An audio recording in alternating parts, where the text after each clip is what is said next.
Hello and welcome to This Week at the General Assembly for April 17th, 2015.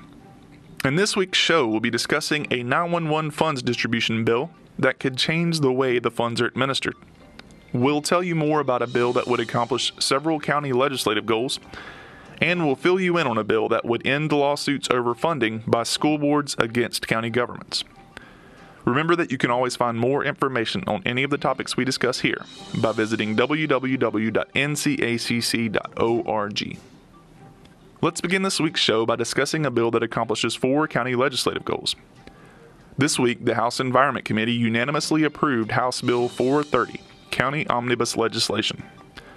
The bill is sponsored by Representatives Becky Carney, Pat McElrath, and Chuck McGrady. House Bill 430 would reconstitute the State Payment in Lieu of Taxes Study Commission. It would direct the Revenue Law Study Commission to study exempting certain previously taxable properties from tax bases.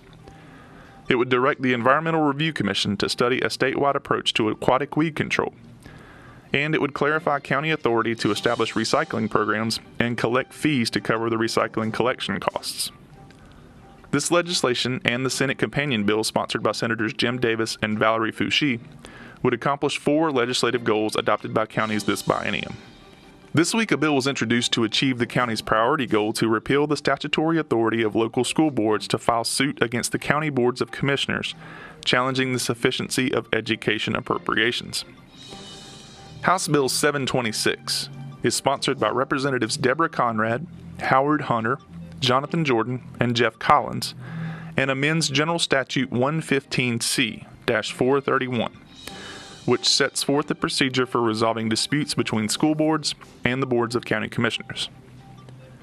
Under current law, if the school board determines that the amount appropriated by the Board of Commissioners is not sufficient to support a system of free public education, the chairman of each board shall arrange a joint meeting of the 2 boards. If no agreement is reached at the joint meeting, the matter then proceeds to mediation. If the mediation results in an impasse, the school board may proceed to file civil action against the Board of County Commissioners to contest the sufficiency of the amount appropriated. House Bill 726 retains the part of the process that requires a joint meeting of the boards to resolve a budget dispute. However, the bill provides that if an agreement is not reached at the joint meeting, the decision of the county commissioners is final.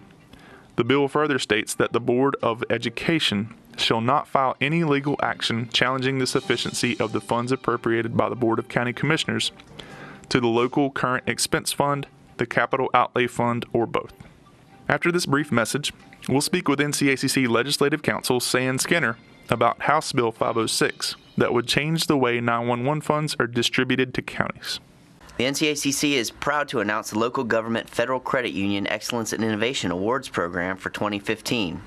As a premier partner, the LGFCU supports NCACC by sponsoring such events as district meetings, the NC Attorneys and DSS Attorneys Conference, County Assembly Day, Welcome to Your County video programming, and as a conference-wide sponsor for our annual conference. For more information about the program, please visit the website that is on your screen. House Bill 506 was heard in the House Local Government Committee this week and was passed out of the committee with a favorable report. It will now go to the House Finance Committee. Here is San Skinner, NCACC Legislative Counsel, to tell us more about why this bill is important for counties. House Bill 506, the 911 Fund Distribution Bill. It's sponsored by Representative Jamie Bowles and Representative Alan McNeil. And this bill would accomplish the number 1 goal in the area of justice and public safety for the counties. The goal would allow greater flexibility in the use of the 911 funds, which is something that the counties have wanted for many sessions.